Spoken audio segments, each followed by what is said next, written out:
Welcome back, baby. Hold on.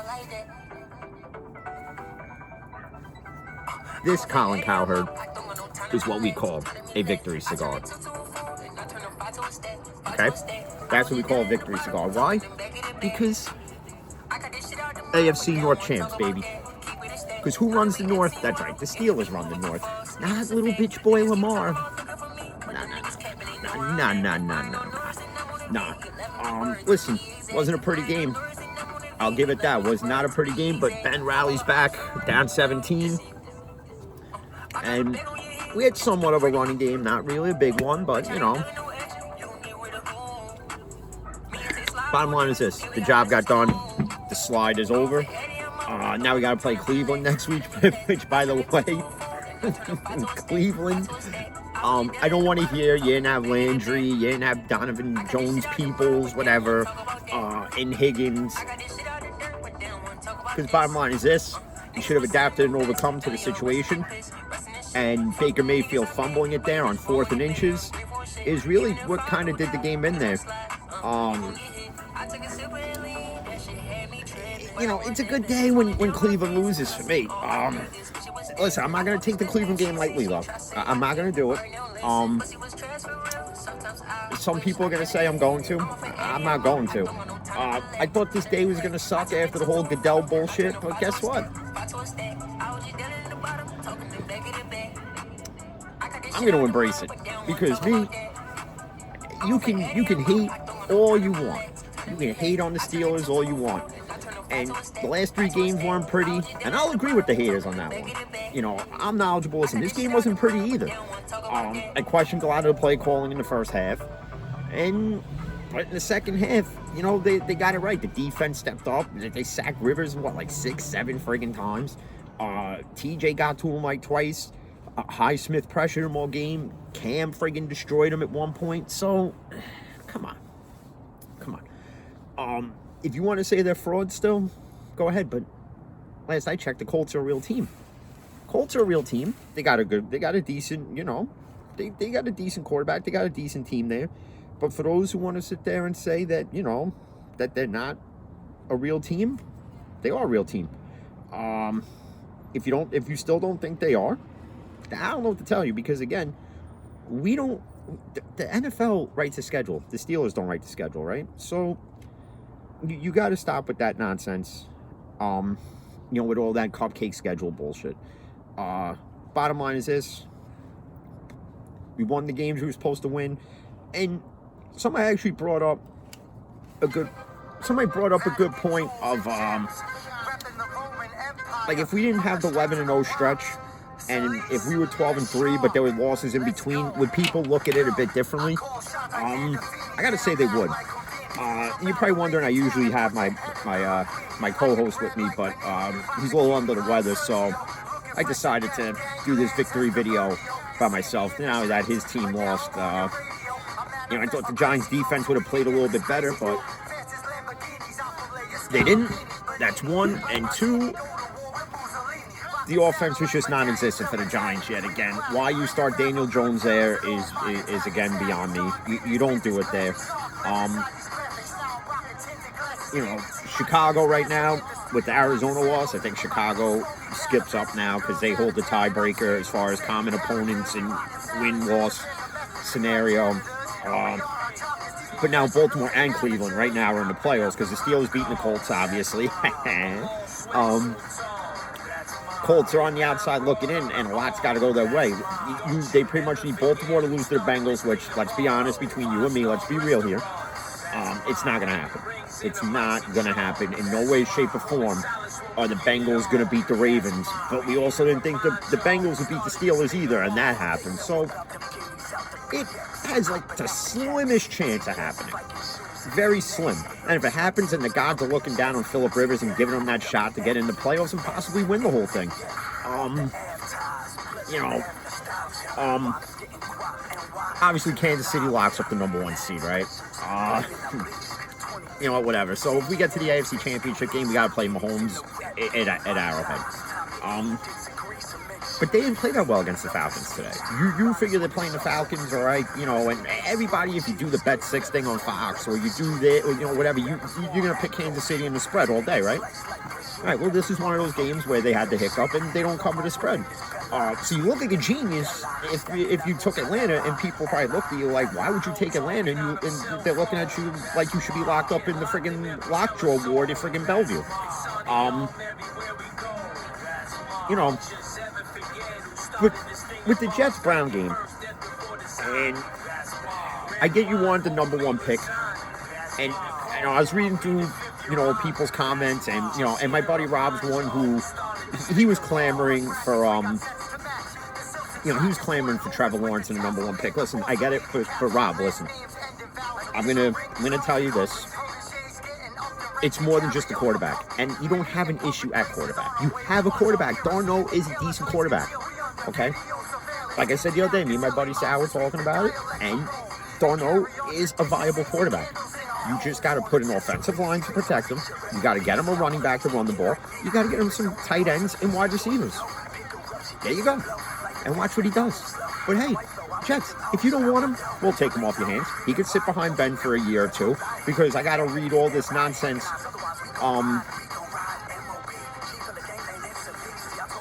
You know, I'm reading all these things, you know, trade Ben and a number one pick for Stafford, or Wentz in 2021. Listen, I'm not trading Ben for Matt Stafford, that's one. Two, I don't want Carson Wentz, okay? I don't want Carson Wentz. I'll take Matt Stafford, but I'm not giving up a first-round draft pick for Matt Stafford. I'm sorry, I'm not doing it.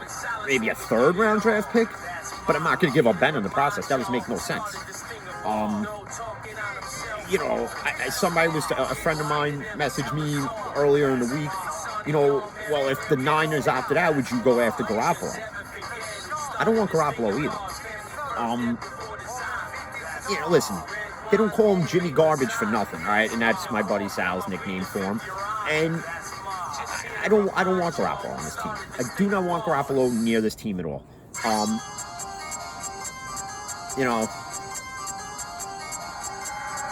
but at the end of the day, they got to find Ben's heir apparent.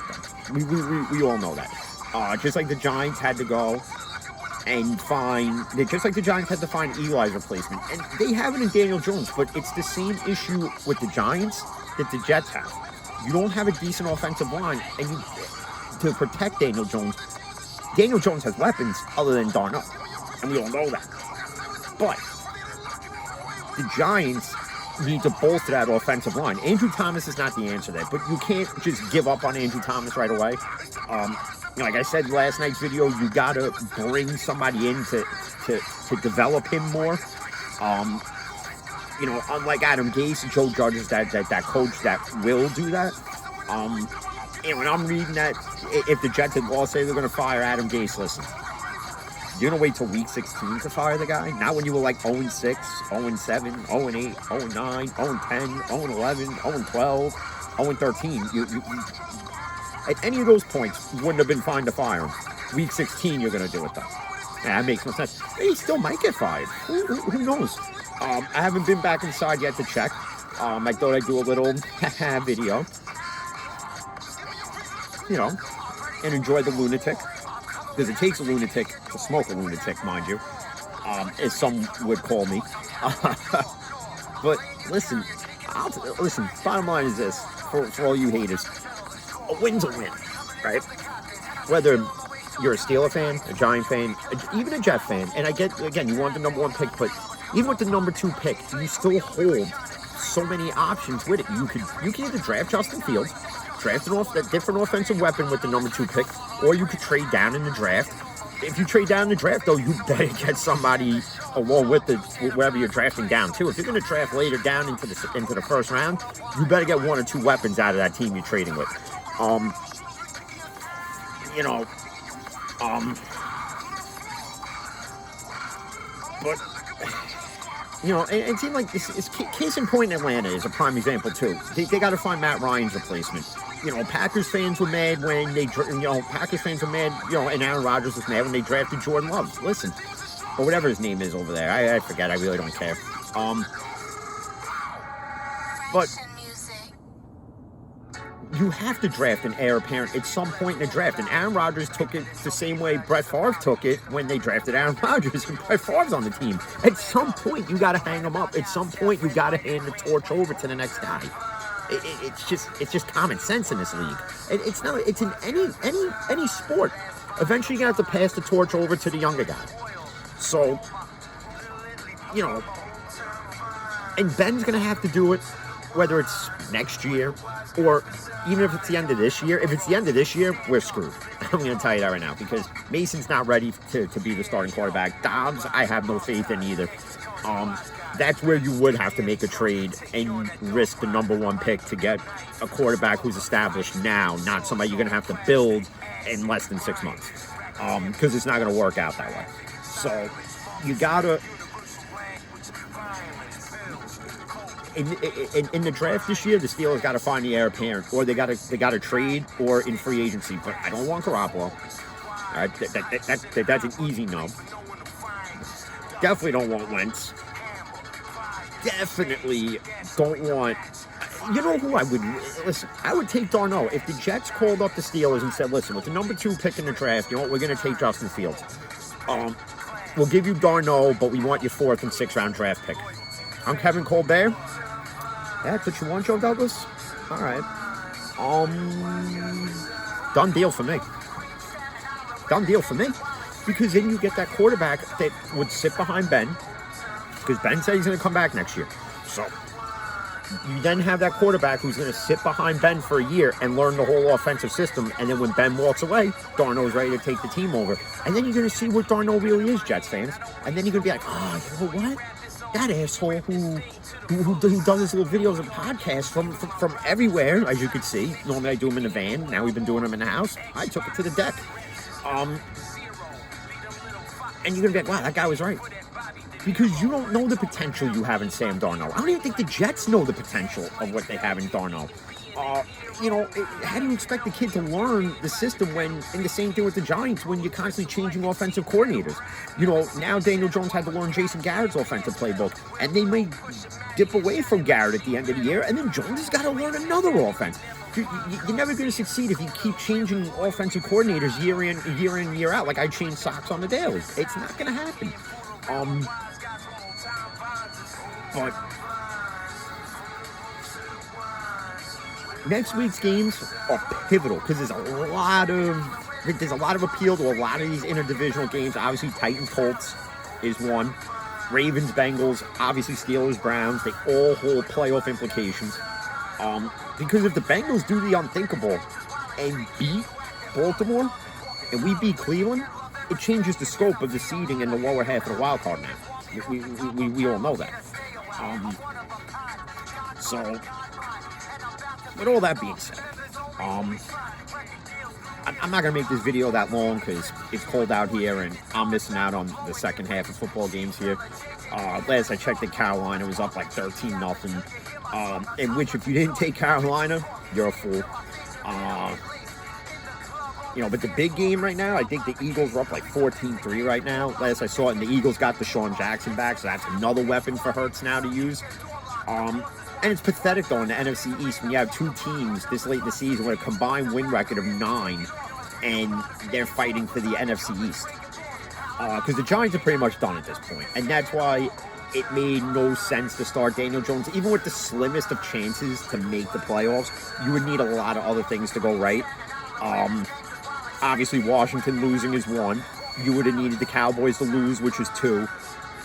And then you would have to beat... I think the Giants finish it off with the Cowboys, if I'm not mistaken. Then you would have to beat the Cowboys out. And then it would go to whatever tiebreakers, I'm guessing. You know, and to reiterate back to Jets fans here for a minute before I go. You can get mad that the Jets decide to win games now, and I don't blame you. I don't blame you at all. But you got to look at the bigger picture. The bigger picture is this. Yeah, you lost the number 1 draft pick, but it gives you the option now to get creative with the number 2 pick. Again, you either trade it down, trade it, stockpile all the draft picks, get pieces in return, do whatever it is you got to do. It's not that hard to figure out. Joe Douglas is going to have to get creative in this draft, just like Gettleman's going to have to get creative if you're going to bolster both these teams and be threats in the AFC East and the NFC East collectively. That's just what it is. But and I'm going to go to the Ravens here real quick. Lamar, listen, you're not the king of the AFC North, okay? Because the real king of the AFC North showed you what you do when the chips are down. Okay, you played the Giants, Lamar. Anybody can run on the Giants at this point in the season. All right, and I hate to say it, but it's true. But if you really think if Baltimore gets in the playoffs, they're going to advance any further than past the wild card round, history proves otherwise. Last year they couldn't beat Tennessee, and we're going to have to see after all the games end next week, where everybody's going to be seated up and where everybody's going to play, and then we'll do a playoff picture, and I'll do my bracket of who I think's going to go where and who's going to win the Super Bowl. Obviously, I'm going to pick the Steelers to win the Super Bowl, but we'll draw the map of how everyone's going to get to where they're going to get. We're also going to do a video, since we brought up the Randy Moss, Jerry Rice, greatest of all time debate. We're going to do that video in the next week or two, hopefully, as well. So, like I said, there's a lot more to come, especially with the new year coming. So, for all you that have been watching and listening, appreciate you. For those who haven't, you better start, because you're going to miss out on a lot of good content. So, till then, mask up. Even the haters, still fuck the Ravens. And Roger Goodell, eat a big bag of Moose fucking dicks, you asshole. All right, 250 grand, you could fucking blow me. All right, till the next video, stay up, stay safe. And as always, peace.